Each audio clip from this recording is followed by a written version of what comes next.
Excellent. So anyway, how Hear are me you? You better as little, well. yeah, you little blonde minx. Yes. Let me The do this. microphone stand is rather large there. That microphone's big, but the stand is like, is it? If you've got someone holding that for you, like a big giant guy holding the other end of that stand. I've gaffer taped the kids' mouths closed, and then they're stuck like this, and then I've Yeah. wrapped the stand around them, so they're just stuck like this, and then it has to be like, so kind of like slave labor, really. Excellent. I like to hear it. So how are you? I'm good, man. I suppose we're starting. We were just straight in, Yeah. Let's do it. Introduction, but I suppose you don't need one. Well, no one knows who I am, do they? So it doesn't matter. Fuck off, mate. No. We're like, because no one knows who you are. There you go. That's the other way of it. Yeah, sorry, man. You don't need an introduction. Not because you're famous, because no one knows who you are. No one cares who you are. So we're still that best quote, right? You said the world owes us nothing, and I'll take it in abundance. Yes, yeah, exactly. Fucking hell, never a true word spoken, man. Fuck. So, what you've been up to, man? I know we're in fucking lockdown, and you were supposed to be touring the world, but what's happening? I suppose the same as everyone else, really. I mean, I was working, right, and then I'm on furlough now, which is kind of like it's a weird one. It's a little bit like being retired, right? Because you're kind of getting paid not much, so you're not really doing anything. You can't do anything apart from pay your bills, if that. But at the same time, you can do anything you want to do because you can't work, you can't earn any money. You're not allowed to, right? So you just go to what you want to do. So I've been writing songs, I've been recording, I've done some collaborations, I've been doing, homeschooling, fixing the house. I was just putting some smoke alarms up just before this. All those kind of things. All the things that you don't do. Yeah. Right. Well, what you actually, you do them, but you end up doing them late nights, right? You tend to put that into your daytime, and then nighttime you tend to chill out a bit more. So, a bit more exercise in the daytime and, more film. I've been watching tons and tons of Ink Master. That's my favorite show. Me and Beck watch Ink Master. It's so addictive. Oh, and it is. End up you just like, fucking look at their shoddy line work, mate. Like, I know. I can't. Some of it they go, oh yeah, man, and it's like there's nothing wrong with that. You know what I mean? There's nothing wrong with that. But then some of them they say is really good, and they're shit. Oh, it's shocking. Some of it is shocking. It's Most of it's shit. Yeah, it really is. But I think it's all messed up because I don't know which season's which, so I'm just randomly taking them off, Amazon Prime. So I think I'm watching one from 2012 and then one from now and one from last month, and so it's all messed up. And I keep seeing the same people popping up in all different ones, and I'm like, hang on a minute, wasn't he in that season and wasn't she in that season? But you know what? That's the beauty of it, isn't it? So it's a bit like being retired, as I said. It's early retirement, but it's also a bit of a fantasy, isn't it? Because at some point it's going to change back. So you can't get too comfortable with it. You've just got to kind of go, it's a bit like the time's always running out. And even when you think you've got time, right, you've got to get stuff done. Because you can't just go, well, I'm off on, it's like every day I have a mission. I have a purpose to do something. And same. And that's what I stick to, and also homeschooling in it as well. Homeschooling, that's a whole thing on top of that, so. Yeah. It's the funny thing being a lecturer and a homeschool teacher at the same time while trying to write records and do podcasts and stuff. It's just like, yeah, I mean, that's the thing though, isn't it? So in a way, I'm lucky that I'm in this situation to be able to spend the time doing that. Also been doing Skunk Store, like Skunk Anansie clothes. As you can see, I've always got Skunk Anansie clothes on because I create them all, so I get them free, don't I? So my wardrobe, I should create Skunk Anansie trousers or something, jeans, and then I'd have free jeans. Socks, dude. Socks are the ones. Yeah, socks, but they're fucking so expensive to have made. Yeah. So I've been doing the merchandising for Skunk for like 20 years. So, I kind of like, I come up with all the kind of ideas, all the designs or cobble designs together from artwork from albums and people like that. And then I work with a merchandising company down in Brighton called Noise. Oh, yeah. And then we get it together and then we put them out. And so we put them out on the tour. So the last tour we had on Skunk, we probably sold 4 times that we would normally sell on a tour. We did a killing on merchandise on the last tour. So that was really interesting, and it was all down to a couple of things. It was like it was really strong designs, so really simple designs, and the other thing was it was our 25th anniversary. So when by the time the tour was announced, everything had sold out. So when people came to the shows, they bought their tickets a long time in advance. They had money to spend, and they all wanted a memento of this 25 years. So it all kind of built up to this one thing: strong design and a good selling point. And then what we did is after the shows, we would come out and we would sign merch, right, which tripled the sales. Yeah, because people would buy it just to have the signature on it and stuff. Yeah, and we'd sit there until we either the venue closed or we'd sold it out, and we did that probably one in every 3 shows. So what I did was with the merchandise from the last tour, I ordered in what I used for the whole tour at the beginning of this tour, and within 3 days I sold it out. So I did a whole tour's worth in 3 days. So then I reordered like a massive stock, thinking that'll get us through. And in a week or so, we'd sold it out, and then I reordered. So it's like 4 times ordering.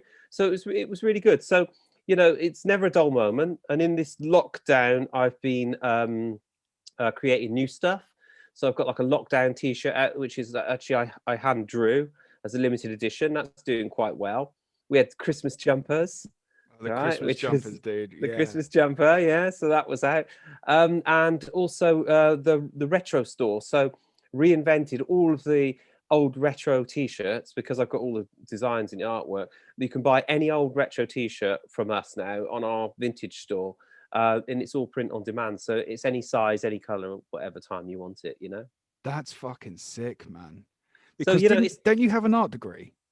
No, I haven't got a degree, but I studied graphic design when I was, at college, and then I was working for a design agency for like 7 or 8 years doing graphic design and finished art. So it's really in my blood. That's why I always choose really simple stuff, but I can illustrate as well. But I never really have time to do really good illustrations. I tend to kind of like doodle. So the latest Skunk T-shirt was a doodle I did on a pad, like of a skull melting, because I thought everyone loves the skull, don't they? Yeah, Skulls fuck yeah, dude. Great. But one of them I was drawing upside down just to be stupid, and then the other one I just thought I'm just going to do one. It's just like spaghetti melting or something, and it just seemed to work. So I put it out, and it seems to be selling quite well actually. It's lucky you didn't do a Spinal Tap and wrote down the measurements of the T-shirts on a napkin, and then all these little mini doll-sized T-shirts. yeah, exactly. No, I mean, I kind of, it's one of those things. For the next tour, I was going to start on it, ages ago, but the tours just keep getting put on and on. It'll be like 2022 or something like that. I don't know. Still waiting for this year then. No, still waiting for stuff to open up. It's just we all thought it wasn't going to. It's probably the 3rd time it's been rescheduled. So, Fuck. But it's keeping busy. We're writing a new album. Skunk's writing a new album at the moment. We're doing album. Yeah, we're doing it over. Well, we actually started writing it before the lockdown. We were writing right up until end of February, right? All together, writing this stuff, and we were demoing and all these kind of things. And then obviously lockdown came in, and we haven't done anything properly since then. So now we're revisiting all of the sessions, and we're writing new stuff, and we're demoing. But we're doing it online, which is, it's a necessity, but it's shit, really, isn't it? I mean, to be honest, right? It's like anything. It's like, musicians is about creativity. It's about connecting with people. It's about bouncing ideas spontaneously together in the room. Right. And I don't care what anyone says about, you can do anything online. You can do absolutely anything. You send stuff back and forwards, but it does not have the spark that we need. Right. I've done collaborations with people. They're fun, and they're exciting. But when you're sat in a room with a band of people that you've been with for like 25 years, the creativity factor is like what it's all about. It's a bit like, creating a meal, isn't it? Right. And you're there and you've got the smell and the taste and the creation, and you eat it, and it's fantastic. You could watch a TV show about cooking, but it doesn't capture the real essence. And that's for us where our songwriting really is, in its essence, really. Yeah, man. There's something to be said, because we're trying to do some bits and pieces together, but I'm still rocking this RSI at the moment, which is it's so painful. I could barely hold a mouse the other day, just sitting it there, just so fucking painful. What about a hamster? What about a hamster? You couldn't hold a mouse. Could you hold a hamster? could probably could. Yeah. So you got RSI. That's no fun for a guitarist, is it? It's shit, especially when I'm supposed to be like finishing off a record, and I've got and I'm doing some session work for people and stuff, and obviously like and we're doing some things together, but I've had to like grind it to a halt because the moment it's one of those things you pick up and you go, oh, it's all right, and then you go and put the click on, you start really tracking it, getting the tone, and by the time you're ready to do something, that time has been spent and your arm's done. Wow, you know what? It's stoner rock. That's the way forward for you, then, isn't it? Just really open. It's slow stuff, really slow stuff. It's not quite in time. That's stoner rock, mate. I love stoner rock. I love stoner rock. Sick. We should do a stoner rock band. Oh my god, it's amazing. I love it. I love it. So good. Do you remember? Was it Liturgy? Yes. Yeah. I remember those guys, the Brighton lot. Yeah. Then Will, wasn't it? Was singing. He's now in Black Peaks now, isn't he? Oh, is he? Oh, right. They're wicked band, aren't they? Black Peaks. Really good. Yeah. I'm pretty sure it's the same guy. Yeah, Liturgy was like a prog, wasn't it? It was like heavy kind of prog, kind of Tool, wasn't it? That kind of stuff. Yeah, we went to go. Do you remember? You and me went to go and see him in the Latest Music Bar in Brighton. Yes. Yeah. After loads of beers. Yeah, always. Brighton, what a great place, man. Are you still down in Brighton? Nah, man. No. I've said goodbye to Brighton. Yeah, it's an amazing place. I haven't been there for ages. Obviously, with the lockdown, I haven't been there for that time, but maybe even a year before that. So it's a couple of years since I've been there. I miss the place. I think it's such a brilliant place in England. I think it's probably one of the best places in England, Brighton. It's so unique. Yeah, it is. I think I'm a bit brightened out at the moment. I think I've had a lot of life-changing things in the last 2 years, and kind of looking at the place it was, to where it is now, I'm a bit kind of distant from it, I think. Yeah. So me coming up to like Surrey, like on South London kind of border type of area, it's definitely given me this like fresh outlook on everything.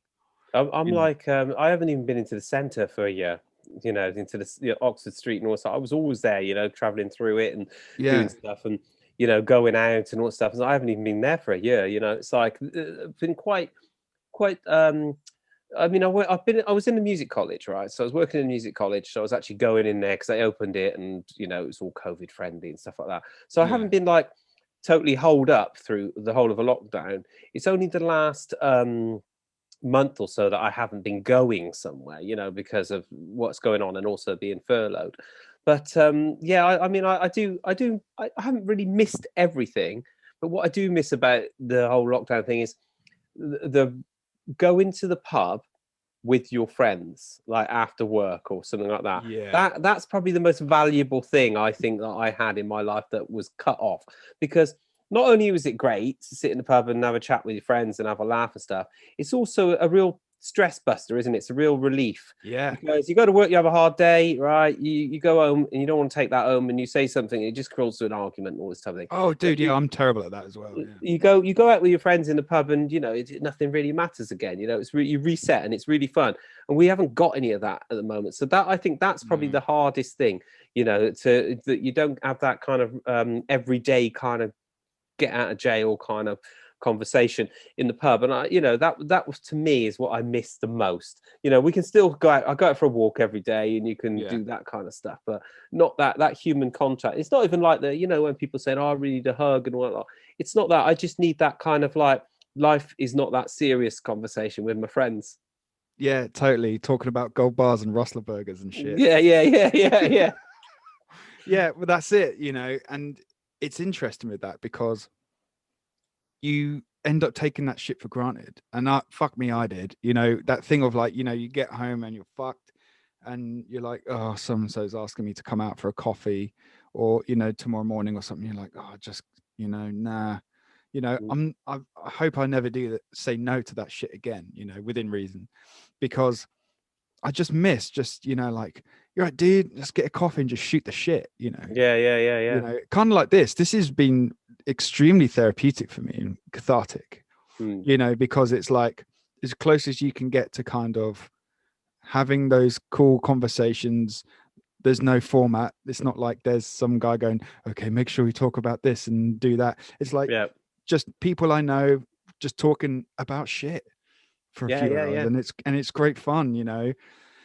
And there's, but you're right, it's the same thing, right? We're doing that thing in the pub, but we're not doing it in person, and it's still, there's that thing of just like going like, yeah man, and like slapping you on the Well, shoulder or some shit, you know. Or yeah, I mean, you know what it is, right? Everybody's always going on about it. It's like the future is online, the future is online, right? How many Zoom conversations do you have that aren't, you know, cracking up and freezing and all that stuff? Most of them, right? At yeah, some point, 90% of right? my Zoom calls are deadpan, yeah. And also, you know, we've been for thousands of years of humans, we've been outside doing stuff, socializing, being around people and all that lot, right? 1 year of being online and staying in, I don't think is going to really change the human habit.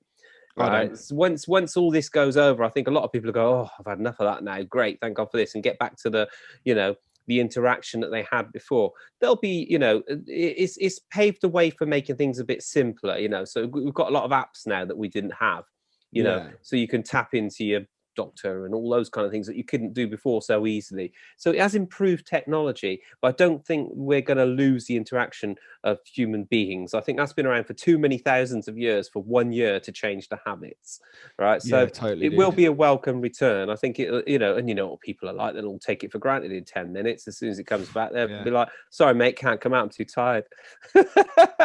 yeah, as soon as gigging's coming back, it'll be like, oh yeah, I promised that I'd, you know, make up something and do it over there instead of coming to see your show.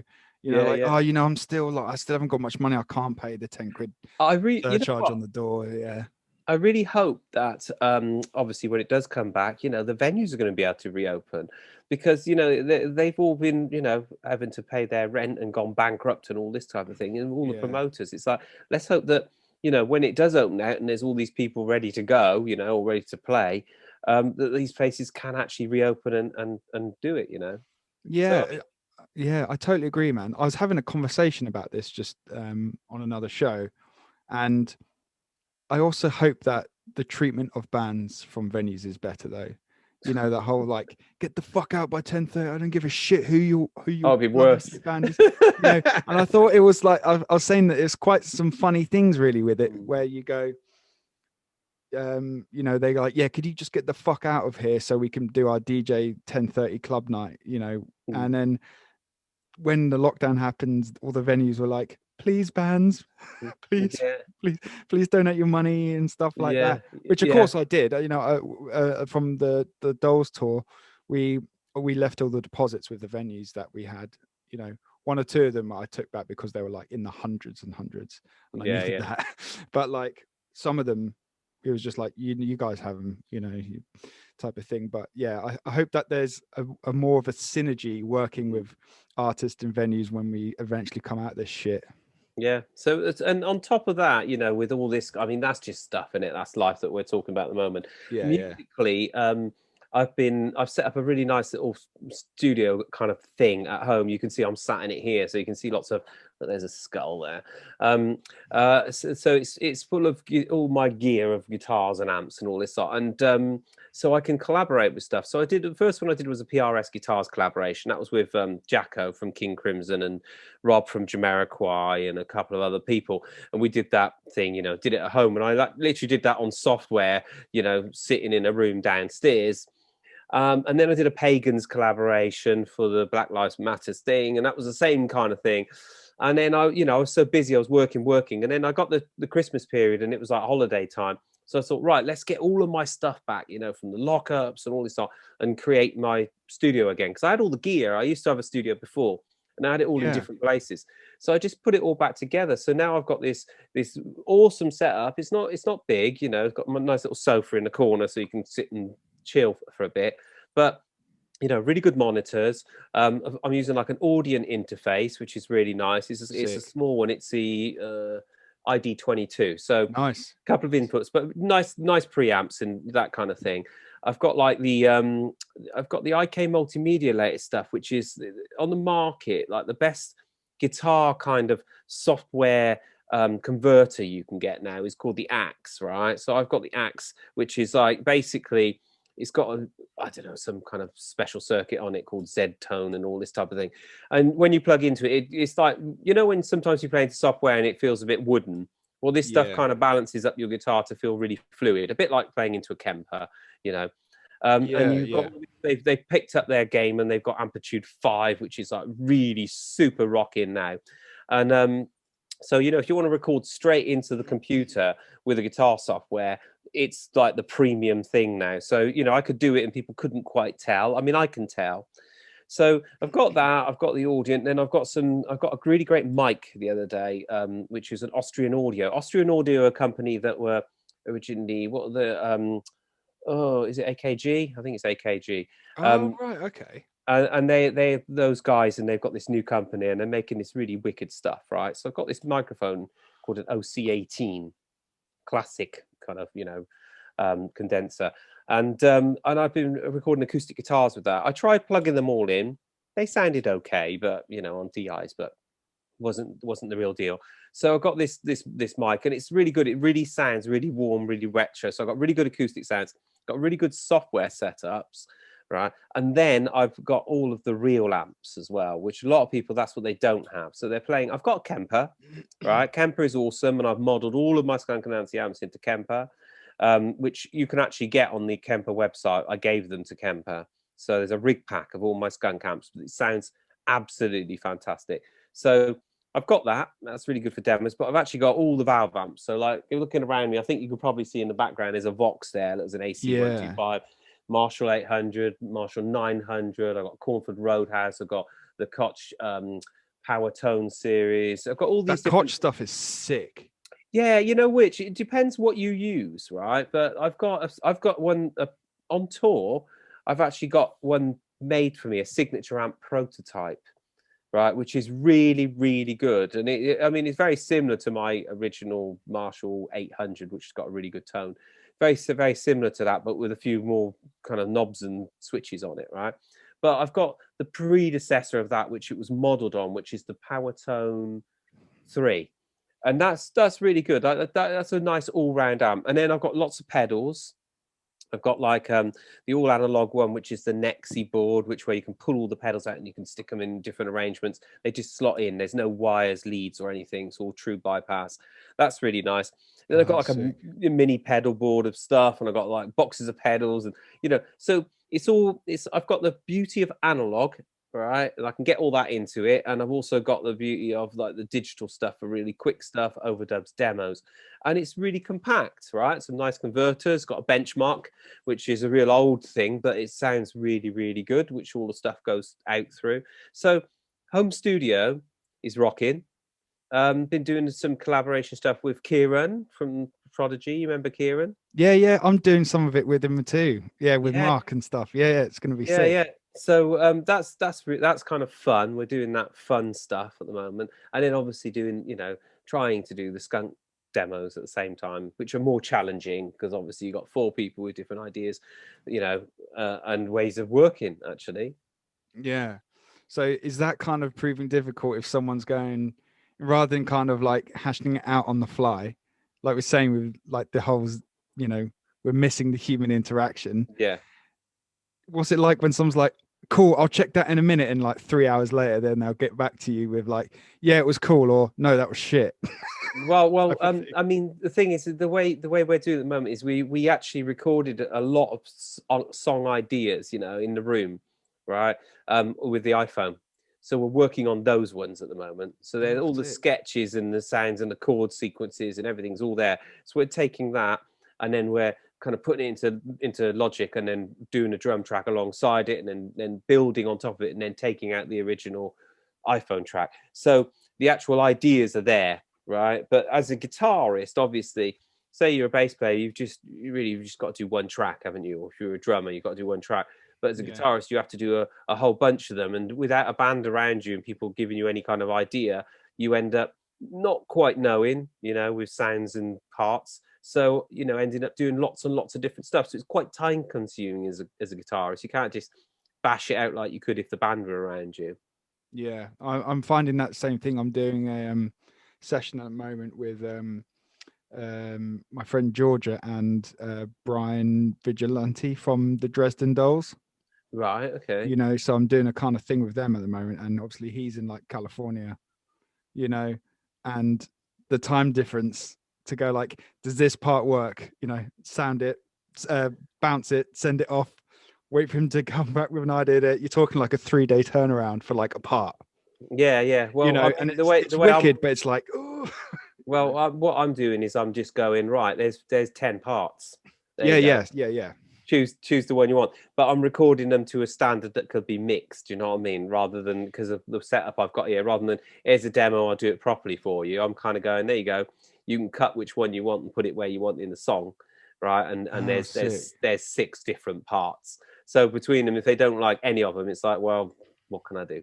Yeah. See it. Bye. You play that song. Then. Yeah. Play it then. Yeah. Yeah. It's no fun though, is it? No. It's, you know, yeah, it's like this, you know, I'm doing this new project, you know, part of this with all Patreon and everything like that.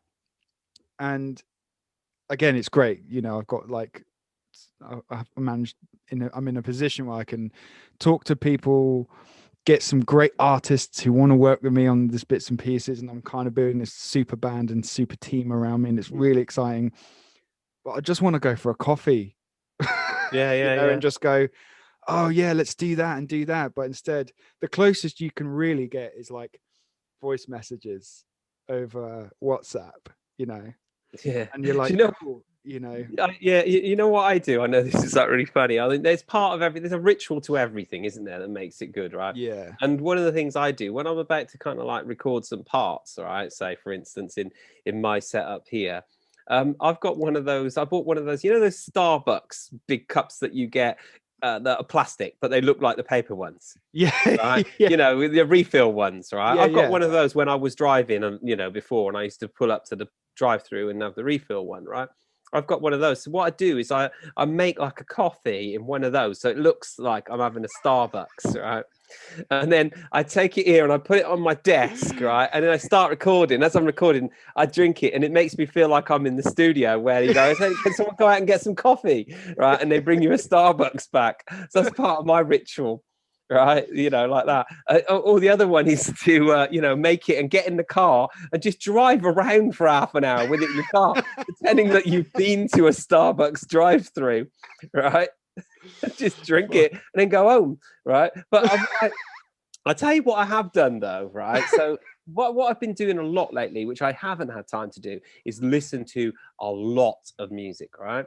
So before I was, you know, for this period now, I was driving a lot and I was listening to you know, stuff in the car, which is fine, but you know, you miss a lot of detail, right, in the car. It sounds great and you can turn it up, right? So but on headphones you can really kind of, you hear stuff you haven't heard before. Yeah, you dial it in with your ear, can't you? Yeah. And I've got some seriously wicked headphones, right? I've got some Audi's headphones, right?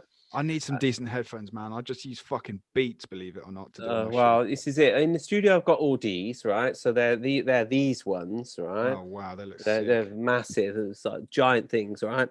And these are called the LCD. Oh, I can't remember LCD something, right? Closed back ones, right? I think LCD 2. Right, they're probably the best sound you'll ever hear in a studio. They're incredible, right? And I've got some ones that are, you know, in-ear ones from Audi's, which are open backed, which is really unusual for in-ear headphones, right? How does that work? So it means you can hear the ambient noise around you, the background, right? So if you listen to open back headphones, it feels like you're in a room, okay? So if you go out for a walk and you listen to open back, you still have the sounds of, say, the car driving past and, you know, things like that, but you've got the music in your ear. So it feels a little bit like you're listening to music outside, but really, really detailed. Amazing. So I've been going for a walk like every day for like 4 or 5 miles every day of the week. And I listen to usually 2 albums a day of new stuff, right? Because I've got iTunes, right? Yeah. And I listen to it and I listen to it and I listen to it in 2 ways. One, to just enjoy music, and 2, to really study it. I'm always analyzing music. I always have, you know, the sounds of things and, you know, and all that kind of stuff. And so I've been like consuming, like, for the last, well, since December, really, tons and tons of new stuff. And it's one, it's a therapy, because listening to music is really good for you. It's really therapeutic. Oh yeah, saves my life millions of times. Yeah, and 2, it just makes you kind of like, when you go to write songs and stuff, you have this kind of like subliminal kind of, you know, knowledge that you've got from all of this musical kind of listening and tracking and walking around. So that's actually been one of the most positive things in my life in the last couple of months, I could say, really. That's awesome, dude. That's so. Have you managed to check out any Rocket Dolls Art of Disconnect album? Your last album I've got, haven't I? I've got that one. I listened to that. Yeah, I've listened to that. That's wicked. And I've got like, thanks, mate. Some of the stuff like also because iTunes is, in theory, you only pay once and you can get millions of CDs. You're really willing to check out stuff you have no idea. Some stuff I go even just to look at a cover, right? But I found like you were browsing in real time. Yeah, and like for instance, like Jamie Lenman, right? Oh God, he's a genius. His new album's amazing. I never knew Jamie Lennon was in Reuben, right, and all that stuff. I just was, that looks cool, that record. I'll just snip it. Oh, there, it's good. I'll stick it on my list, right? Everything from that, right? Really modern stuff. Can't even think. I was looking on my phone and I can't see what I've been listening to properly. Right up to. So I went for a stage where I was listening to every brand new album I could on new releases that looked good or interesting, right? Loads of alternative, loads of rock, a bit of some kind of dance stuff, and then I kind of got to the point where there's no new releases this week, and I went going backwards into really old kind of blues stuff. So Peter Green, Fleetwood Mac, all that lot. I've been listening to all that kind of stuff this week. Rory Gallagher, a bit of Joe Bonamassa because he's a good player, isn't he? But Beth Hart, I love Beth Hart. I think her voice is amazing. Then Stevie Ray Vaughan. You still on a Stevie Ray Vaughan trip? Yeah, I am, but I've listened to so much of that. I need to listen to stuff these are albums I've not heard. All right. Right. Yeah. Then Sleep. I got into Sleep because I was, looking at people's posts on internet and all this. Yesterday, I listened to the remaster of Pink Floyd, The Wall. That was kind of amazing. Not listening to that for like 20 years, right? Yeah. And listening to it again, you go, my God, what a genius record that was. Do you know what I mean? And then just picking up playlists, and I mean, it's amazing, really. I mean, I'm really enjoying it. That's cool, man. I have to say, like, that's one of the great things about being a press officer in PR is not even stuff that's released. You just get, by the nature of the beast, people go like, hey, we got this, it's going to come out. We want it to come out in 6 months' time. Can you take a listen to it? Some stuff you go, oh, it's good. It's, I can't work with it. It's not my thing. But the odd stuff you come across, you go, Jesus Christ, this is great. Yeah, I'm listening to The Grey at the moment. I got sent this record and a T-shirt and all this stuff via a friend of this band called The Grey, right? And normally when someone sends you like a CD or something like that, it's usually not that good, is it? Right? No. And I was like, okay, let's have a listen to this. I put it in my car, with my fake Starbucks mug. Went for a drive with all the windows done up, so nobody can infect me. And turned it up, right, and it was awesome, right? The Grey is this band. They're from Cambridge. I don't know much about them, but they're like they're stoner music, I would say, progressive stoner. They're very much in the vein of ISIS and those kind of bands. Oh, right? Sick. Okay. Yeah. Like really kind of dark shit. Yeah. Low tune stuff, probably B, whatever, A, B, that kind of thing. Slow, heavy riffs, lots of intricate melodies, no vocals, right? A killer drama, all that stuff. Three-piece band. It's wicked. I absolutely love it. So I heard the first CD, which was like an EP. And then I kind of got into the second one now. They've got a new one out at the moment too. So my recommendation. If you want that kind of thing, if you like kind of ISIS and all those kind of bands, The Grey is just awesome. It's just brilliant kind of just music. Do you know what I mean? You don't. Yeah. You just absorb it. You don't have to think too hard about it. Yeah. Didn't you do some stuff with ISIS? No, I love ISIS. Well, I was listening to ISIS when I was doing the radio show back in the day in your land. In the Smash Zone. I was thinking about this today before you came on the show, and I was like, how long have I been friends with A for? And it's like, dude, it's it's like nearly 15 years. Yeah, totally. Exactly. People get less for murder. Exactly. You're on the death row of friendship. Yeah. You could totally, dude. Oh man. So should we talk a bit about like some, should we go back in time a bit? Talk about some cool shit? Yeah. I'd like to talk about one of the first times that I really kind of understood guitar tone was Post Orgasmic Chill. Right. And the first song I heard off that was On My Hotel TV Oh yeah, yeah, yeah, yeah. with like the chromatic scale riff. Yeah, yeah, yeah. And it blew me away because even now, and there's something about that record, and this is why I was interested to talk to you about it, because there's a few things now that you can really hear the difference of how great things have been played to how chopped and perfected things are. I mean, obviously we've had a slow kind of thing with that, anyway, but there's something about that album that is, I don't know what it is, man. There's something sonically different about that record, especially in kind of, it sounds like the band is like just playing right in front of your face, but you can just, it's like you've got like magic ears and you can detail everything. Was there something completely different in the recording process? Well, Because I think you remember telling me something about, didn't you do it in New York? yeah, we did it in Bearsville in New York, which was a Yeah. big barn kind of studio. Out in when we say New York, it's like New York State, so not the city. It was like out in the kind of Woodstock, basically. We recorded it Yeah. in Woodstock, and so it was quite a simple setup. We were all in one room together, right? We separated all the instruments, right? So there was like a guitar in one, a drum in the middle, big room, and then Skin was in a booth, Kath was in a booth. So, but we were all in the same room, if you know what I mean. So we could all see each other, but we were all in our little rooms, okay? Right. So then Andy Wallace, the producer, so first of all, they spent time getting good sound. So they mic'd everything up and they got it really, really good, right? So it meant that we could play it live. We didn't have to start and stop, okay? Right. So then Andy Wallace, the producer, stood in the middle of the room with like a drum machine, right? It wasn't like a click as in such. It was like a little drum machine where you just turn it on and off, right? Like a little analog thing. And so he'd start off the click and he'd count us in. And I can't remember whether we actually heard it in our headphones, right? I mean, Mark probably did. But then he would count us in like a conductor. And then we would play the song live. The whole song would be played live all the way through, right? And then when we stopped, right, when we said like that's probably the take, because this is all done on tape, I right? was So about you to say couldn't, this was tape, right? yeah. So you could, and it was like 24 track, okay.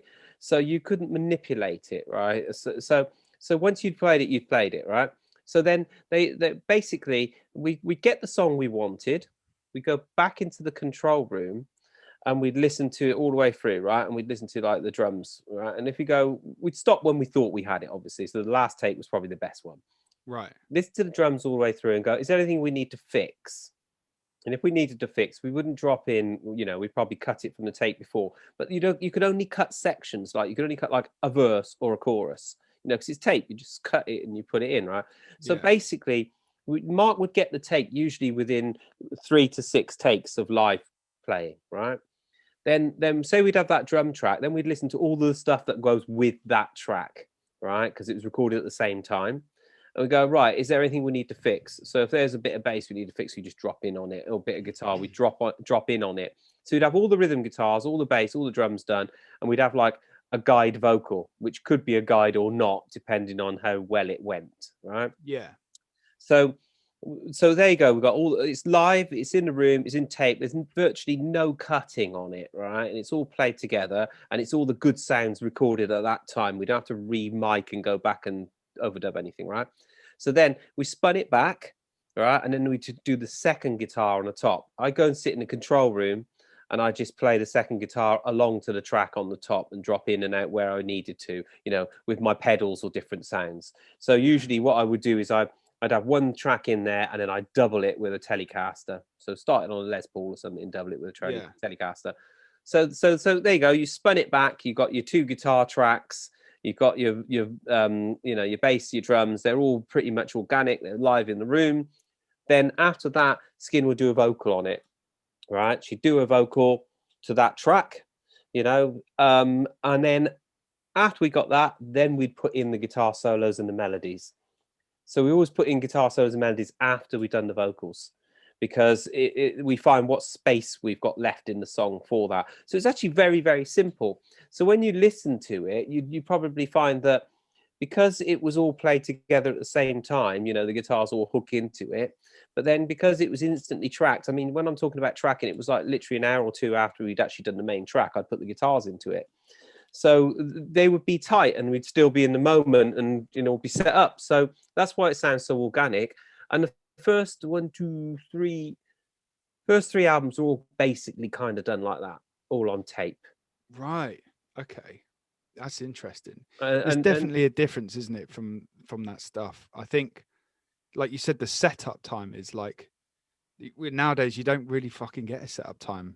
Yeah. Setup time was like 2 days, Right. 2 to 3 days to set everything up. I mean, even it was so meticulous. Even in that album, Post-Orgasmic Chill, Andy Wallace got in a luthier who'd set up all of the intonation on all of our guitars, the bass and the guitars, everything before we started recording, just so that we could just tune up and play. We weren't dropping in for anything. We weren't retuning or anything. We everything was bang on, you know, the sounds, the instruments, everything, you know. So that guy was doing all the setups while we were miking all the cabs, getting all the drum sounds, you know, all that kind of stuff. But once it was done, you could just play an album. That was it. You just played, you know.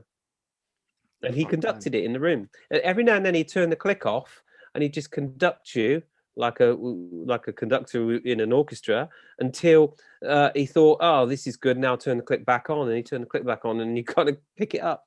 So that's why the songs have got flow. They are originally done to started off with a click, right? They go into passages and then they kind of come back into it. So that's why they're not rigid. Yeah, because it's got this beautiful wobble almost something with it. Do you know what I mean? Yeah. Like it breathes, doesn't it? Yeah, it does. Yeah. And like you can feel the tension if you're about to kick in, like on my hotel TV when it hits into the riff. You can feel the tension that it's kind of gaining with it, you know. Yeah. It's so hard to be able to do it. Like the closest, you know, I'm being very spoiled in my recording career. I mean, I've recorded at Air and British Grove and Metway and stuff, been very, very spoiled in this modern day and age for the kind of nobody that I am. So, you know, and recording in British Grove where we did Art Disconnect, we did it all in 4 days, but we had to like rehearse because the thing with that record, we wanted to take influences from things like that. Yeah. And because we were working with Chris Sheldon, you know, who's done like you done loads of Skunk stuff as well. In fact, I was there, wasn't I? We came to see you in the studio once, and I think that was that was in Livingston, wasn't it? Livingston Studios. Yeah. I remember because Skin came blinding back in the room talking about some dodgy taxi ride she just had. Yeah. She was going, "Oh, fucking just had a fight with some guy in a taxi." And I was she always does Honda in taxi. That's a thing. Yeah, that was I think that was in Livingston, which is in Wood Green. I think that time when you popped in, I'm pretty sure about that. So yeah, but even with the albums that we switched over to Pro Tools, which would have been from when 2009 or something like this, when we did Wonderluster, and from there we still play them live. Like we play them like they were on tape, you know what I mean? So we set up all the sounds, we take time, and then we play the song live, and then we spin it back and drop in for the takes that we need to take. The only album that we got really experimental on was an album called Black Traffic, where we thought, hey, let's try and do this a different way. So we would record stuff, sample it, fly it back in, you know, change the sounds on it, use plugins, all these kind of things. And it's a good album. It's slightly different to the others. Yeah, it has a different. And it was interesting because it was all people in the room at the time. Nobody was allowed to leave. It was just all input, that album. So it was really good. But the last album we did with Tom Dalgetty, you know, did Raw Blood and stuff. Yeah, we tried to get him for us, but he said no. Yeah. That was a breeze. That was got back to basics. It was the same thing. It was like in a room in Rack Studios in Where's that place? St John's Wood in London. Right. Yeah. And we just did it. The same thing. We set up really good sounds, but we didn't do. We played live together, but I just played through a Kemper for backing tracks. I did all of the guitars after we had the drum tracks. So I didn't keep any original live tracks on that album. I actually redid them all afterwards in a different room. Interesting. Do you think there's something that's missing from today's albums where people aren't committing to sound beforehand? Because one of the things that I've always kind of stuck by, and I had a few disagreements with people about this when we did Art of Disconnect, because I wanted to, in my, it's like, man, like I'm a songwriter and I've got a fucking vision in my head and it's got to be like this and it has to be like that. We have to cry and cut blood to be able to make this record, and we did. It certainly sounds that way. And people like say, and I'm trying not to toot my own horn by this. I'm just, I'm very proud of that record. There's one thing I'm very proud of in my life. It's definitely that. And we use that ethos of playing live. So all the drums and bass, they're not like chopped. It's all recorded live. And then and just like you said, after that, then I did all the guitars. Well, that's where the energy is, you see. Drums and bass, where the energy is and the vibe. And, you can always retrack guitars because the guitars are guitars, aren't they, right? Yeah. But if you've got the bass and the drum locked in the room, they can see each other. They got the right feel. That's where you get the real energy. I think maybe some of that's missing in some of the stuff we're listening today. I think that some of the, some of the rock music I'm listening to does sound very linear, because it sounds like they're using too many plugins and digital modeling, Kempers and, and all these kind of like, software for the guitars and so. So it doesn't have any dimension in it. It doesn't seem to have any depth in it because there's no kind of air in the guitars and the recordings. Do you know what I mean? You can use digital stuff, but you have to be good at it. Do you know what I mean? To make it sound really real. But also a lot of people, they've grown up in the way where they have no reference to that. They've never made an album with proper mic'd up guitars in a room, never play through a Marshall or a Plexi or an 800 or things like that. So they'd have a reference point.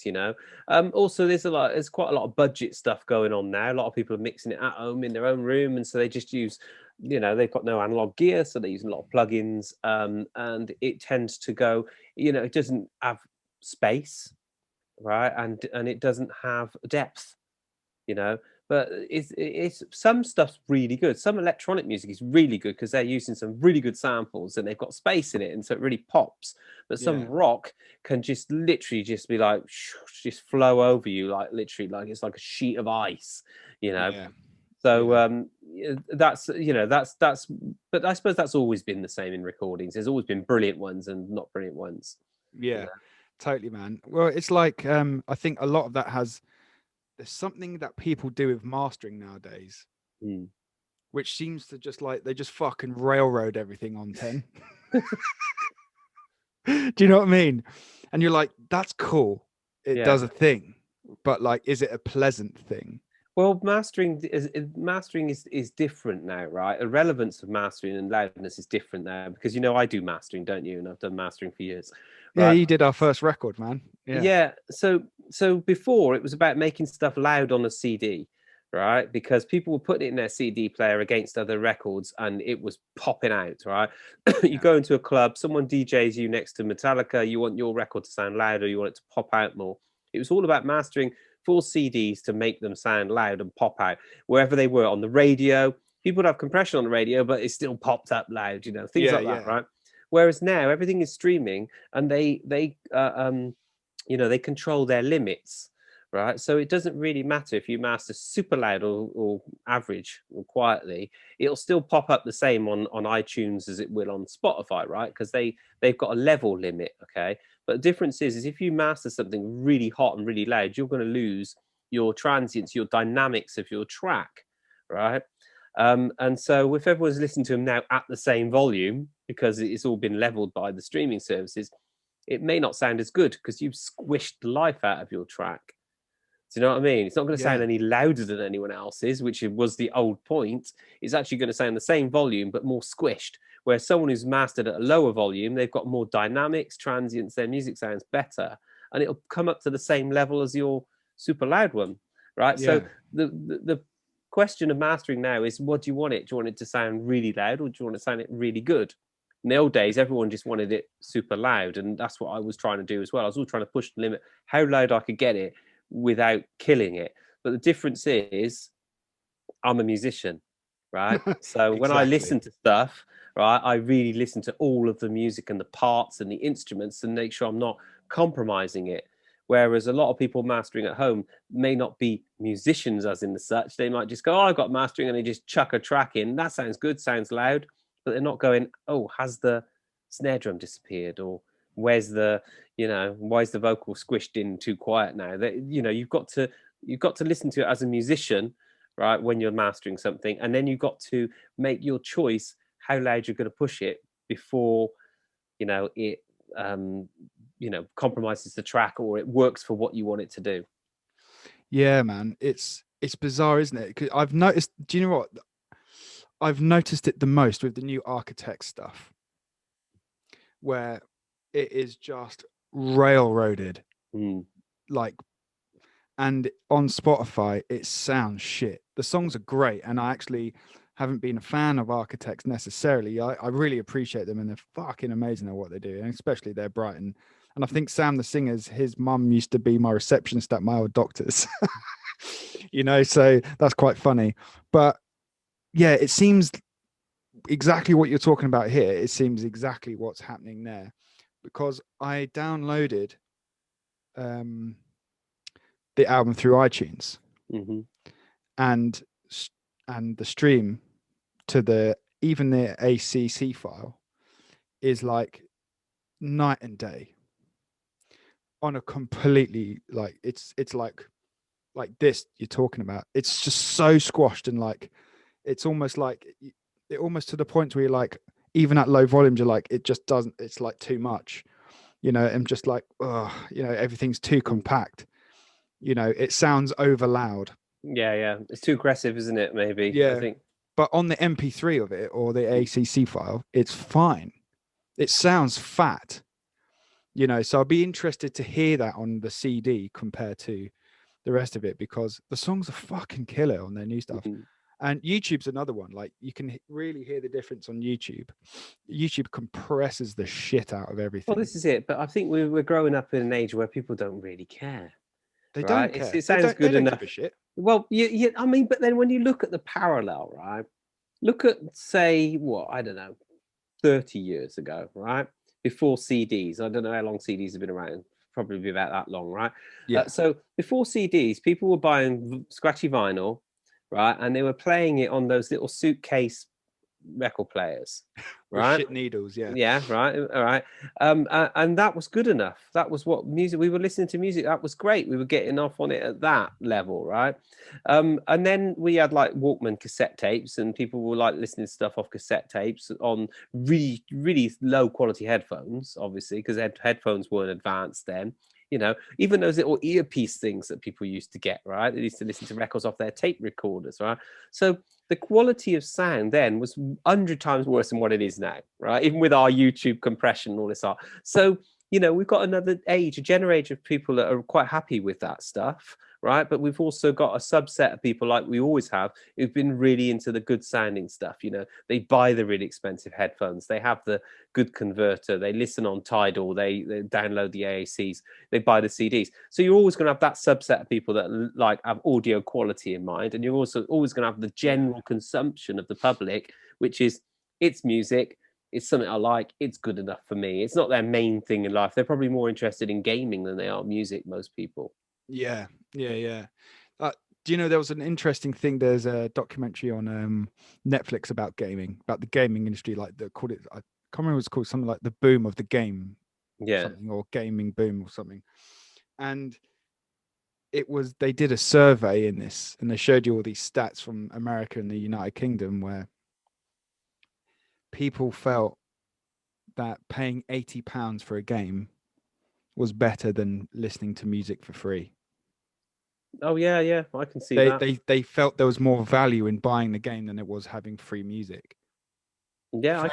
I can see that. Yeah, I can see that. My son's not interested in music at all. No. He's more interested in gaming, he'll game all day and night. He'll buy a Nintendo game for like 40 quid, but he's not even got a playlist probably on his computer. How old is he now? 15. I gave him a stereo. He hasn't even turned it on. So it depends what people want, really. But that at the same time, that's good that people are still prepared to pay for games, because people just don't want to pay for anything anymore, do they? No, everyone seems to want everything for free, dude. Yes, it's like, we're in that industry, aren't we? The music industry. It's like everybody wants everyone to work for nothing all of the time, don't they? The amount of times I get things through, they go, "Hi, we really like the work you do as PR," or like, "Really love the co-writes you do. You know, we can't pay the fee, but we can do this." I'm like, yeah. It's always been the same, but the music industry's always been about like that. It's about a leg up, isn't it? Everyone wants help. They want a leg up. Even if you look back in the past, it's like, oh, I saw a guy busking on the street. I financed his demo, all that kind of thing. It's all about that, but which is great if people are prepared to kind of give back. But a lot of times these days, nobody wants to do anything back for you. So, you could do everything for nothing for them, get them as far as you could, but they're never going to do anything back for you.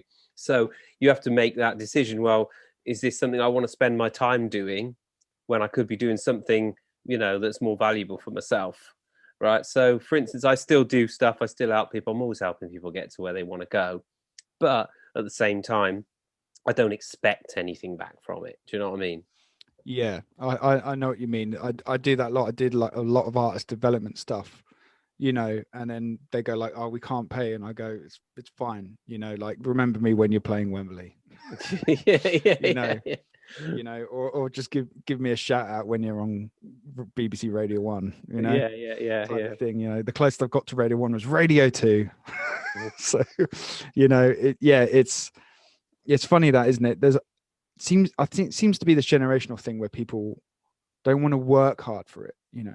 Where even like, I consider myself a pretty decent musician. Good singer. I can write good songs. People just don't like them. Doesn't mean they're not good.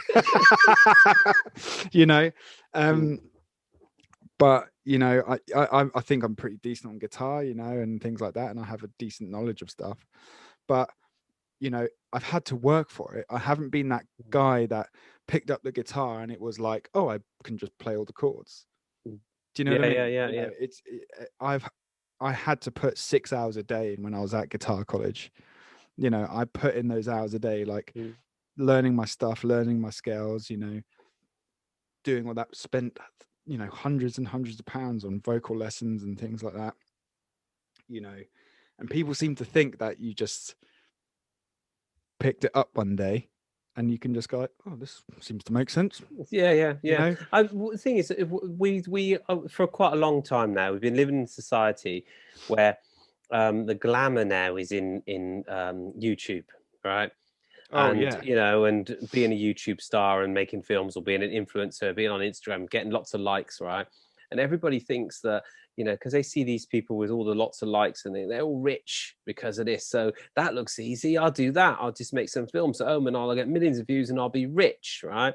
Well, there's a couple of things. One, you might be able to get millions of views, but you ain't going to get rich from it, right? For a start, right? So that's a myth, isn't it? It is a big myth, yeah. But it's like this kind of like, oh, that looks easy. I should be able to do that. I'll make a film. But even when you look into these YouTube people that have got millions of views, that's like a full-time job for them. They're like making films and cutting stuff up and doing this and doing that constantly all day. Like we would be going to work. Like someone said to you, got to work in a shop, right? And you work there 10 hours a day, every day of the week, right? You get paid for it. You go, I got a proper job. I bust my ass. I'm getting some money. Same with those YouTube people, right? It's all on a chance. The ones that usually the successful ones, they're doing stuff 24 hours a day, man. Those guys are making films. They're doing this. They're doing that. They're, promoting it. They're doing everything they can, all their SEOs and all that stuff, right? Yeah. So in a way, they deserve it, right? I agree, actually. But there's only a handful of those people. But what happens is the general public all go, well, that's easy, isn't it? I've just seen him on YouTube talk about an online game. I could do that. Why am I not a millionaire? So, and one of the most interesting things I did recently is I went to Germany with a bunch of YouTubers, right? For a weekend. right? To kind of like it was they took Thomann, which is the biggest kind of supplier in Europe, right? Yeah. And Thomann's got like a village almost, right, where they've got everything there. They've got their own, even their own like DHL plant there and stuff, right, in Germany. And it's got like the factory, it's got a showroom, it's got a center, it's got food, it's got everything, right? And it's like it's massive, right? This operation. And so they invited all these YouTubers in to make films about all their gear, right? So they invited the influencers from all over America and Europe. Okay, and they paid for their flights and their hotels. So they would, like, for instance, say a guy that gets millions of views on his channel would come and review a guitar and an amp and a pedal in Thomann in the building and all this sort. And obviously, it's going to get them a lot of publicity, right? So they paid for these. And so that was the objective. I went over as a representative for PRS Guitars, so I could be interviewed in playing some instruments in the shops, right? Yeah. So they sent a few of us over. They sent some artists over, so the YouTube people could come to us and go, "Can you play this, PRS guitar? I'll interview and I'll put it on my channel." We said, "Okay." So there was a bunch of us there for that. They were such a weird bunch of people. They were so weird. They were so self-obsessed, right? I'm not putting them down because that's what their job is about. It's all about me, right?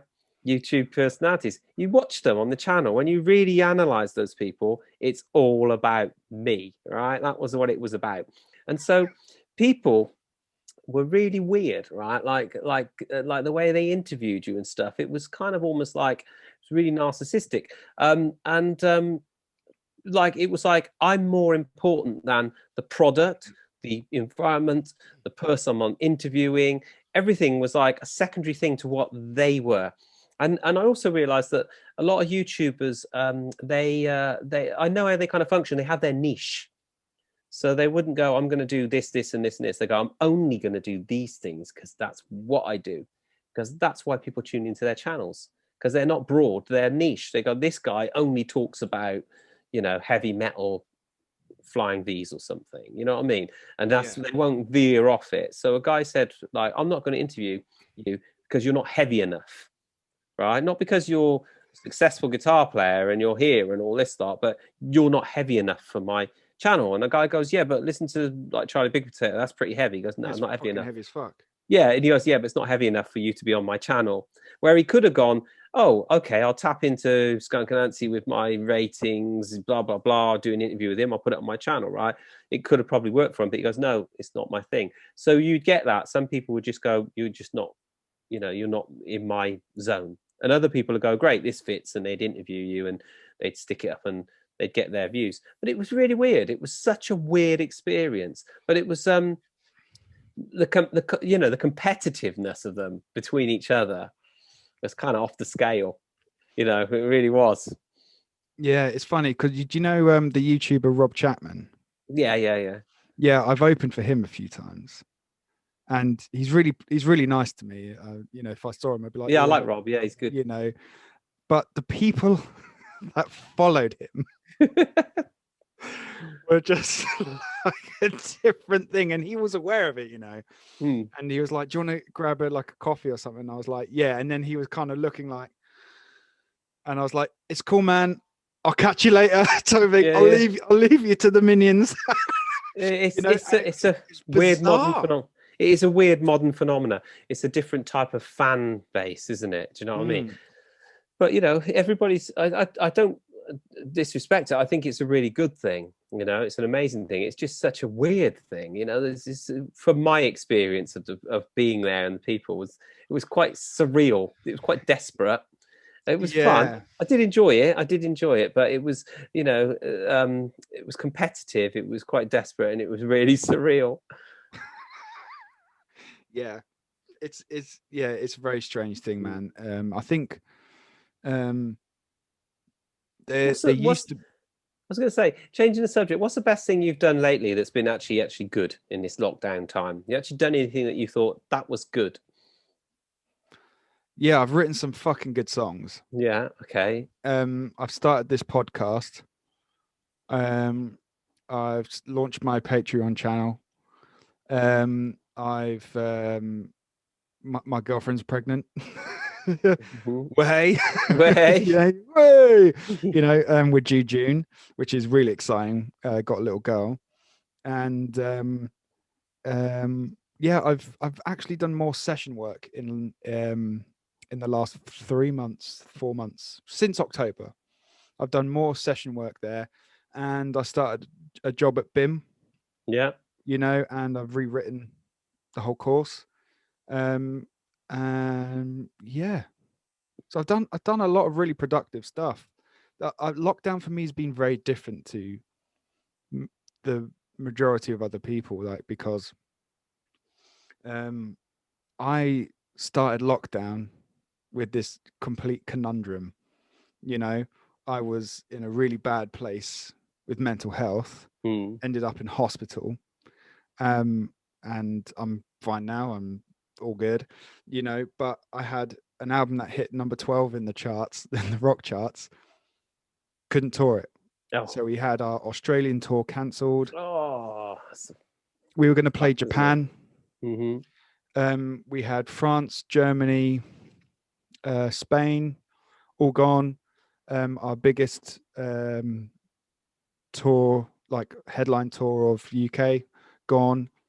And the thing is, like, all those visas and things like that, gone. You can't get that back. That's money gone, you know. And it was a really like weird juxtaposition because you had this big hype. You know, we had, you know, I said we got on BBC Radio 2 rock show and things like that, and really people starting to kind of get like behind it, and it was like becoming a thing. It's like, fuck, it's gonna, we think it's gonna, you know, my dream, tour the world and do this record and it chart and all this stuff. And that happened, but you couldn't tour it, you know. And then I finalized a divorce as well at the same time, you know, and then had mental health issues and all this other stuff. And then it was like, right, I'm closing that up. I'm going to move in with my girlfriend up in Surrey. And but before I moved in with my girlfriend, it was all fucking shit. You know, I had the record to hold on to, and well, I suppose if I didn't have that, you know, my life would have been fucked. You know, I suppose only in a positive way, right? In the lockdown, what it has done is it has given us all a bit of space, though. Has given us a bit of space, right? Because we've been more at home, or you know, all this kind of traveling stuff and things that we were really busy with has kind of gone out the window. So in certain ways, it's given you a little bit of space to kind of resurrect yourself and kind of put yourself in a new place. Whereas before you were probably too busy. It's like, oh, I've got to rush to this. I've got to go to that. I've got to do this. I've got to go to, you know. Whereas now it's a bit like, well, I've got these things to do, but like after whatever, 6 o'clock or something, I've got this space, or this weekend I don't have to do anything because I have no tours. I have no this and that. So it's for me, it's given me a lot of space. Do you know what I mean? To kind of think about myself, what I want to do. Like, and you go through points where you go, you know, this everything's pointless. I don't want to do anything. But then get another wave where you go, actually, no, there is a point to everything, because you know, I've got all this time to do it, and you know, things will change, and I'll be so set up when things change. So I'm very much in the mindset of like, I'm not pushing myself into like a crazy flurry of work all of the time, because I need that kind of space in my life now. But at the same time, I'm very much into the, you know, this will pass, but when it does pass, I'll have all this stuff set up. You know, it's kind of like, you know, even knowledge, you know, learning things and all that kind of stuff. You know, when it comes back, I'll be way better than what I was for what I'm doing. Do you know what I mean? I'll be a better guitar player. I'll have more songs. I'll be ready for this and that. So, you know, lockdown has positively impacted on me in the fact that it's given me a lot more space and family time, obviously. I think it's funny because people go, yeah, and it is shit, you know. And I miss seeing my brethren, you know, and hanging out and having a coffee and what have you. But you know, I have been able to sort my mental health out. I have been able to get my life in order. You know, it's given me that kind of it is that space, isn't it? It's just giving you that, and it's giving you a bit of time, you know, where you go like, well, okay, well, I don't have to rush to fucking, you know, I don't have to rush to, you know, about like, oh, we're gonna have to sell these tickets in Australia and shit. It's like, that doesn't fucking matter, actually. It's gone. you know, and because of the way of the world, it will never happen again, I don't think. So it's like, okay, that's cool, whatever, you know. So I've spent the whole time really working on me. Yeah. The only downside of that is that I say I have to take medication. I choose to take medication, and people are like, don't take meds, they do this and do that. But I've been more productive, I've done more work, I'm happier than I've ever been in my life since I've done that. The only downside is of the amount of meds that I'm on. The side effect is weight gain. So it's just like, you know. Well, so you know what? You are you, aren't you, right? And you're unique. Everyone's unique, and you have to do what works for you to get you through, right? Yeah. So what works for one person may not work for another, right? So we all know that meds and all that lot are temporary things, right? So if it's what gets you through, right, to get you where you need to be, when you get to where you need to be, it'll be easy for you to kind of come off them and then make a transition. Exactly. Whereas if you need them and you deprive yourself, it may not work for you, right? Exactly. You're the only person who knows you. You know you better than everyone else. So that's where you have to make that decision, right? Yeah. And if it doesn't feel right, you know when it doesn't feel right. If it does feel right, but everyone else is telling you something, it's being a musician. It's like someone telling you your song ain't good. It's like, well, actually, no, I know if it's good or not, right? If it's not totally good, I'll work on it until it's right. If it is good, why should I listen to you? Because it's working for me. So I think you'd be all right in that kind of sense, you know. I mean, what I've found is probably one of the best things for me is I'm getting to play loads of guitar again. Yeah. Right? And that is my best. That's my best you know, mental kind of relief from anything, actually. I just, you know, I love playing. I'll play every single day. I'm playing lots of acoustic to build up, you know, my strength or whatever, and my calluses. I'm playing lots of electric in styles that I wouldn't, in styles that are just fun, like blues solos. So that's knowing scales and knowing the neck, you know. I'm learning to play 7-string properly, you know, because I've never learned to play it properly. I've only ever picked it up and played a couple of notes for a record. So now I'm learning the scales on that properly, you know, and I'm using that now in sessions that I would never have done before. Right, you're going to bust any 7-string Skunk Anansie riffs? Well, yeah, there's loads. I mean, the latest record is the latest record. This Means War. There you go. That's tuned down to B. So there's a classic 7-string riff, right? And I've written loads of new riffs for Skunk in 7-string. I've been recording stuff with Kieran. I'm using the 7-string in the sense that I would have used a 6-string, but it's tuned lower. Right, so I'm not using it like I'm going, oh, I've got these extra lower notes. So navigating the fretboard is that. So I have to practice those scales, playing more acoustic. As I said, strings get harder. Getting out old guitars. I got my 1976 Les Paul out the other day. The black one. No, the black one is a 90s one. That's the classic one. But I got a 1976 one, which is really seasoned. So I've been playing that, you know, like to blues stuff. It sounds like classic blues. Oh, dude, you know, so there's fun there. There's a bit of learning, right? There's a bit of work, right? And you know, all that is like, maybe I'm playing, I don't know, a couple of hours a day, if that, maybe a bit longer if I'm recording. I didn't have that time before. It's absolutely brilliant, and it really levels me as a person. It makes me really happy inside, and it makes me a lot calmer. And I don't get uptight about stuff. And when you're playing, you just switch off. So all of a sudden, you've got this switch off, you know, circuit that you can literally diffuse yourself from any anxiety for a bit. And that's very hard to do without playing guitar for me. You seem a lot happier. Yeah, I'm always all right, to be honest. I'll always be all right. It's the chocolate pockets. Yeah, exactly. It's Alterbridge with the sunroof. My new car doesn't have a sunroof though. So when I'm driving down the motorway, I can't go like that, you know, like I used to when Tomorrow Comes gets on or whatever, dude. You know, that kind of thing. That was the one, wasn't it? That was the tune. I never will forget when you played me the new Deftones record in your car, and I honestly thought I was going to die. Like, was just, you know what, so loud. And the new one is really great as well. Ohms, that's one of the ones I'm listening to at the moment. I haven't heard it yet. Oh, it's fab. There's some great riffs in that, like really, really good stuff. So, you know, I love the Deftones. That's what I'm saying. The Grey are very much on that trip, you know, that low kind of riffy stuff like that. So Yeah, for me, being surrounded by music. But you also have to have a grip on reality. We all know that at the moment, music's not making any money whatsoever, right? So what you have to do is go, what makes me money so I can survive, i.e. have a job, right? And get through this period where it's a dry period for musicians where we can't go out and gig and we can't make any money from it. But what we can do is write and record songs at home ready for that, but be clever with it. You know, I try and get a job at the same time that you can physically do both, right? Yeah. And then when it opens out again and we all go on tour, that's when we can all kind of quit our jobs and all that kind of stuff. Yeah, Like we exactly. And used go to, be you rock know? stars again. Yeah, exactly. Awesome. Can't wait. Can't wait. Can't wait. Yeah, man. Well, what about, can we talk some guitars? About some of your guitars?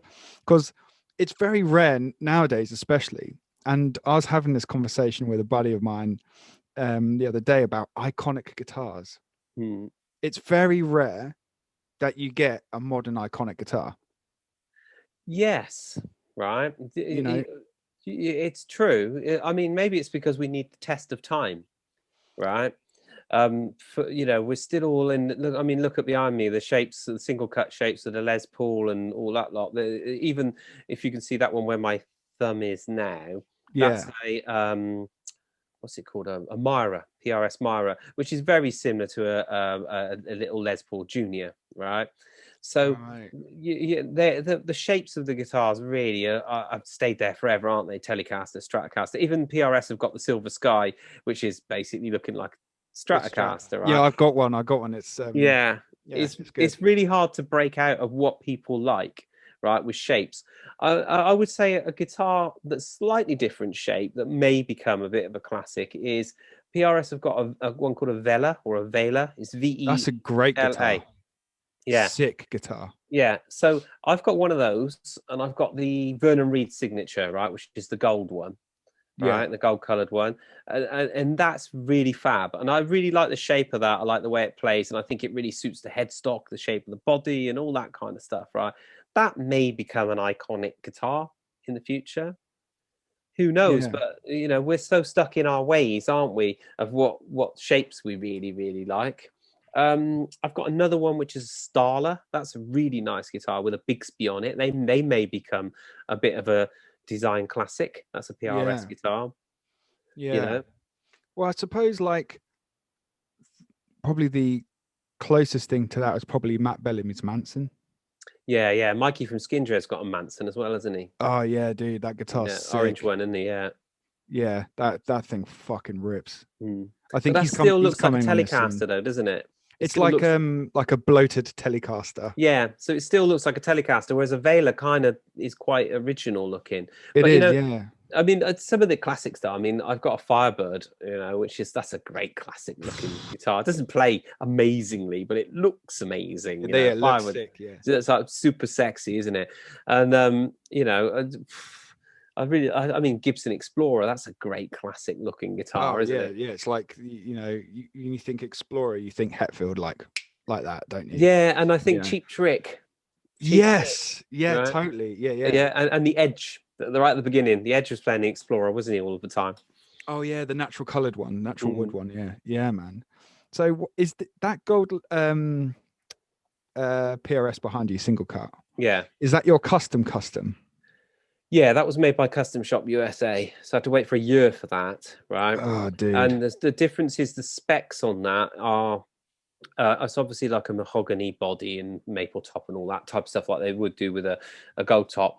But the pickups in there are 5708, so it means 1957 original wire made in 2008, right? So they're like proper vintage sounding pickups.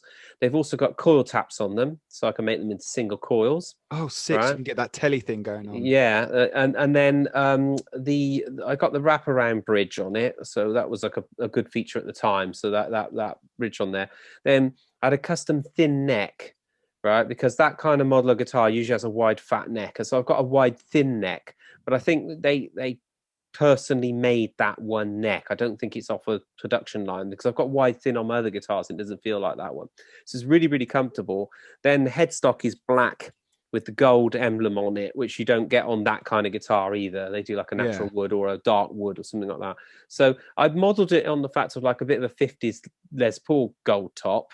Yeah. Right, yeah, the original old pickups from the 50s, you know, and it had a black face on the headstock and whatnot, but with the modernness of the PRS guitar. And to be honest, it's the best guitar I own, hands down.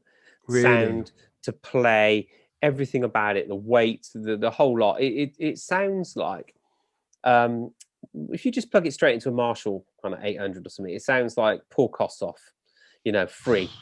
All Yeah. right now, lots of tone, really woody, really old, vintagey kind of style. Cut You know, through. Yeah. yeah. And if you put a distortion on, obviously it sounds really good because it gets really, really fat.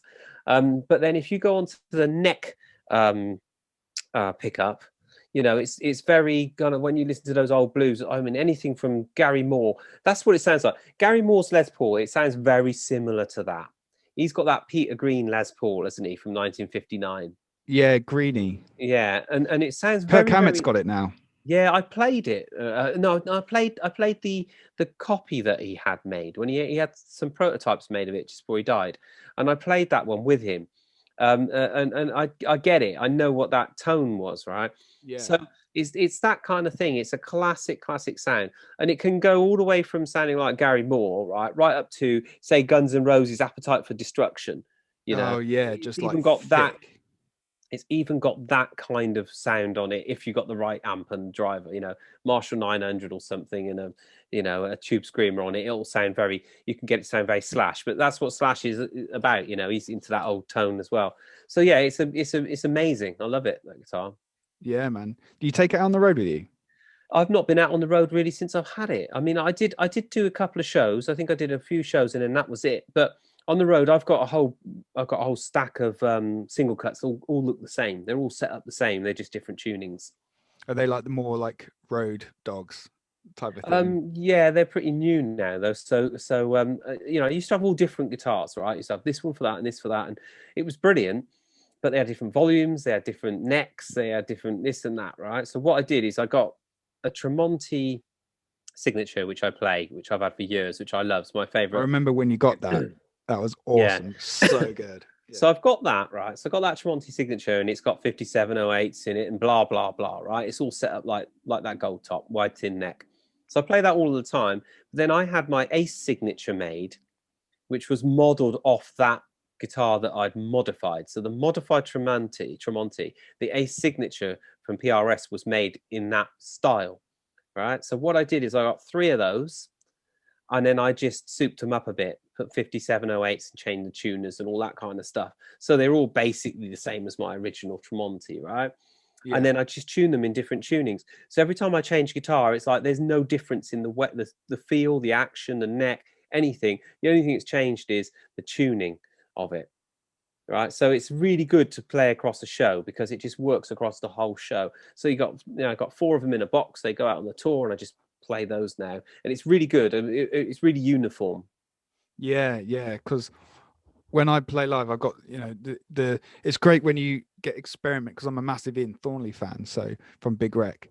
So it's great because he plays lots of different tunings. So naturally I do, like on the Art Disconnect alone, it's like drop C, then there's open C, sus2, there's open B, sus2, drop B, then there's I think there's it's in there's open F sharp major and things like this, and it's like wicked. You can do all this stuff, and then you're like, fuck, I need to go out and play it. And Well, this is it. I try to keep it simple. I try to keep it a bit simpler than that myself, because I'm doing so many gigs in different places. Also, what happens when you fly in for a gig and you can only take 2 guitars? You see, that's another problem. What I do when I get to that stage is I got a Digitech drop pedal, which just drops it, because I just do them in standards. So I've got E, and I've got a backup E, and I've got a D, and I've got a D sharp. Right, so I've got those, and then obviously got 7-string, which is a B, which I can't do on a normal single cut. It's that one there behind me, that PRS though. Are we going to see a signature A7 string PRS? Not yet. No, I wouldn't have thought so. Not for a while. I have to learn to play it first, actually. Dude, it won't take you long. I bet you're a fucking sick one on there already. You know. Well, I've been learning the scales. Yeah. I was sitting watching Ink Master last night with it on my lap, playing scales. See, this is the thing, isn't it? The secret of success and the musicians is people that don't stop. Yeah, I can't stop, you know. Yeah, you just keep on putting that time in. You know, I've been playing for years and years and years, and I'm still there sitting on the sofa at night learning scales. You know, Yeah. even I was learning them in the daytime as well. But I just thought, you know what, if I just sit, it's like the way I learned to play bass originally, right? You know, I admit this. I put a Nickelback album on, right? I First love Nickelback album. Nickelback. I First, fucking love Nickelback. I'll defend them. well, if you listen to the first Nickelback album, it's all dong, dong, dong, dong, dong. And I learned to Yeah. play with a plectrum, right? Just sitting with a bass, not plugged in, not listening to any notes, but just put my finger on the strings and playing rhythms, right? To that record. Just play all the way through while I was listening to the record, doing something else, just playing just like that. And it got me into the feel of the strings, the different, you know, spaces between them, you know, playing with a pick. And that's where I learned to kind of play bass. And you know, I do the same things too. I'll sit there with listening to a record, but I'll just have a bass on my lap playing with fingers, just to get the timing, because the notes are easy. It's just spacing and the timing. So I'm always doing something, you know, and I don't stop, even though I've been playing for years and years and years. I don't kind of go, well, I'm good at that now, I'll have a rest. I just, you know, I don't give it up. Yeah. I think that's the thing with it, isn't it? It's winners never quit. Yeah. That old adage. I always use it to people. People, you know, when people are like, oh, how do you do this and do that? And it's like, you just got to keep doing it until it's right. Well, you And know what? The difference is between successful people is someone sees something, they go, I can't do that. And then that's the end of it. Other people go, I can't do that, but I'm going to learn to do that. yeah, That's the people, you know, so I can't do that computer program, you know, Photoshop, whatever, but I'll learn to do that. I'll look at a tutorial, I'll download it, and they learn to do it and they get to where they want to go. Other people just go, oh, it's too hard, I can't do it. And that's the ones that are held back. Whereas you know, a successful person will always look, oh, I need to do new skills. That's what I've done in lockdown. I've learned photo editing, I've learned a bit of film editing, things like that I've needed to do. I've just taught myself online tutorials, simple. yeah, that's exactly what I've done. You know, I'm also into a lot of like psychology and history and things like that, and science. So I'm always trying to keep active, you know, from that stuff. I suppose that's the kind of thing from after doing a master's, I realized that there's an element of learning that I really enjoy, Yeah. you know, separate to music, you know. So I, you know, educate myself to a way that I could use in all things all the time. Helps things like this, like be able to sit and present and feel comfortable on camera and all sorts of, you know, shit like that. But yeah, there's that thing of at the beginning of lockdown, I couldn't use Logic. Didn't know how to use it. Now I'm bouncing sessions off to people around the world and working for people remotely. That's really weird. I thought you would have been like on Logic years ago. Yeah, do you know what? It's one of those things, right? Everyone, it just passed me by. You know, every time I went to, you know, go like, oh, I'm going to get into that, someone would go, oh, just come over to mine and we'll do it that way. It's so simple though, isn't it? Logic is like so simple once you get into it. Yeah, once you kind of lift the hood up and you kind of look at the engine, you're like, oh, is that it? You're like, okay, cool. And people are like, oh, you need to get this plug in and get that plug in. It's like, I'm going to try and master, well, not master, you know, I'm not going to, you know, never get to that level, but I'm going to try and understand how everything works in context before I start getting plugins. Well, you know what? I've got some really good plugins in the last few weeks, actually. I've been, you know, I've had a lot of stuff for years, you know, and they've got all these great ones. They're really good. And then you save all your presets because they've got so many knobs on them and all this stuff. But Waves have got a sale on. And so I thought I'd try some stuff out. I bought the One Knob series. It's fantastic. It's got one knob. You just put it on. Series. Yeah, you put it in. It's like you can buy it for about 50 quid or something at the moment, from about 350 or something. It's in the sale. And basically, you just get like compressor, reverb, whatever. It's got one knob. You just put it on. You just turn it up until it sounds good, right? It's amazing. It's like the quickest, most creative plugin tool I've ever used.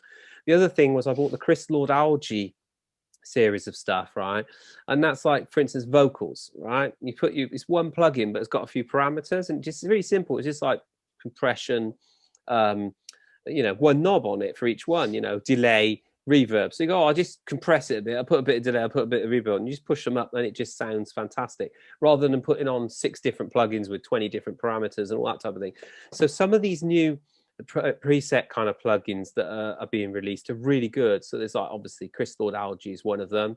I think Eddie Kramer, I got some of that kind of stuff. But JJ Puig has got one as well. He does the Black Crows and all that. You can just chuck it on and it'll just cover a whole bunch of things. You take your preset, rock guitar, press the preset, have a bit of this, bit of that, and just push it up and it works.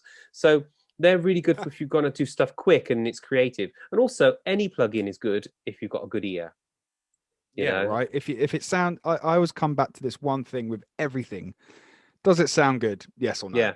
Yeah, exactly. You know, do you like it? Yes or no? Like really simple shit. Not like, how do you think the frequency cut from fucking sub? Yeah. And it's like, fuck all that. I don't care. I just want to know, is it good? And I'll move shit around and understand what I like and don't like about this particular tool that I'm using, you know? Yeah. It's the old Joe Meek thing, isn't it? If it sounds right, it is right. That's what he said. Yeah, that's it. Yeah, totally, man. Yeah. Well, dude, I'll let you crack on with your day. You know, It's been sick hanging out, you know, we're as close as we can to hanging out. Thanks for taking the time to come on the show. I really do appreciate it, man. Before you go, where can people find you on socials? Oh, you know what? Let me think. I made a new web, which is quite fun. I called it an info temple. Right, it was actually made because I wanted to do some stuff with some students, so I just put everything about me on it. So it's got all of my films, all my videos, all of my press, everything about the whole of the skunk kind of Ace career. It's all there. So that's at aceskunkanansie.com. I just made a new YouTube channel actually this week, right, because I wanted to save stuff that I see on the of Skunk, right, on the web. So what I did is I made this channel and I've managed to kind of locate some wicked live stuff, all of our original videos, right, to good quality, a bunch of videos I did teaching guitar, and a bunch of videos that I really like listening to, bands that I'm listening to at the moment that I was talking about, The Grey and Jamie Lenman, and also I've stuck them on there. So that's just Ace Anansie, right? So if you find that on the YouTube channel, it's got loads of cool stuff on there. I'm just curating playlists in there as I go. Bit for me really, just so I can go back and watch what I want to watch. But that's got quite a good insight too about my music stuff I'm into. You know, and then you know, the evil socials, obviously. It's fucking hate them. Yeah. Ace Skunk Anansie, and I think it's Skunk Anansie Official is the Instagrams. You know, my Instagram's really boring. It's just like all gear, like lots of gear and music. Great. There's no food. There's no food pics on there. You're allowed to, if you see a food pic on there, there might be one. I think my one food pic is when Skin cooked me breakfast, so that's allowed. It's like this is my breakfast. Yeah, it was cooked by Skin. But it's my Instagram's just about it's just fun stuff. It's just guitars, pedals, amps, and stuff like that. Really, all stuff that I like doing. Excellent, man. And also, just quickly, I have to mention this. I was going to mention it, had a little note to talk about it, and I don't know where the note is, and I forgot about it until you just said now, is that you released a solo record many moons ago. Yeah. And you also had another band called Inner Mantra. Yeah. Are we going to see another Ace record? Are we going to see another Inner Mantra record? Probably not at the moment, because I'm doing the Skunk one and I find it really hard to do, and I'm doing Kieran's stuff, you know. So it'll be really hard. But saying that, my love is stoner music, right? So I could either I'll collaborate with someone else on a record, right? Or I could if I did make another record, it would be really, really heavy stoner, slow, heavy stoner music. It'd be like pure indulgence, you know, valve amps, tuned down guitars, massive riffs. That's the kind of thing I would do. But you know what it's like to write a really good album. It takes ages, you know, absolutely ages. Yeah. Like when I did Art of Disconnect, I think we had 51 songs or something.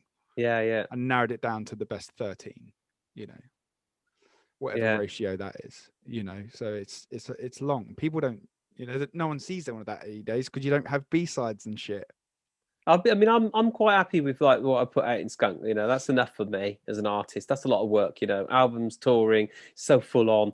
It's enough for me. I'm quite happy enough not to have to make a solo album. I haven't got that kind of I'm not, you know, got my creative outlet. But if I was really, you know, bored for a while and I had nothing to do, yes, I would. I mean, I have been writing lots of riffs and all that type of stuff. So let's see. You know, it's not going to happen soon. You know, not without collaboration in.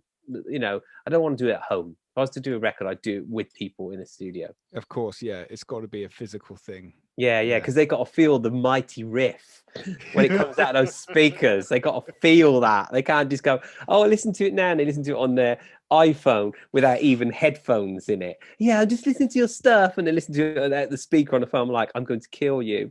You are not allowed to listen to my riff through the speaker on an iPhone. Right, so that's what they have to feel the weight, the might. Yeah. You know? That's it, man. That's it. Well, I'll have to give you a call when I'm tracking guitars for my new record. You'll have to come and play some riffs on it. Yeah, exactly. Some big chunky riffs. All right then, dude. Awesome. Cheers, man. Well, Ace, thank you so much for coming. Really appreciate your time, dude. I'll see you soon, man. See you later, man. Cheers.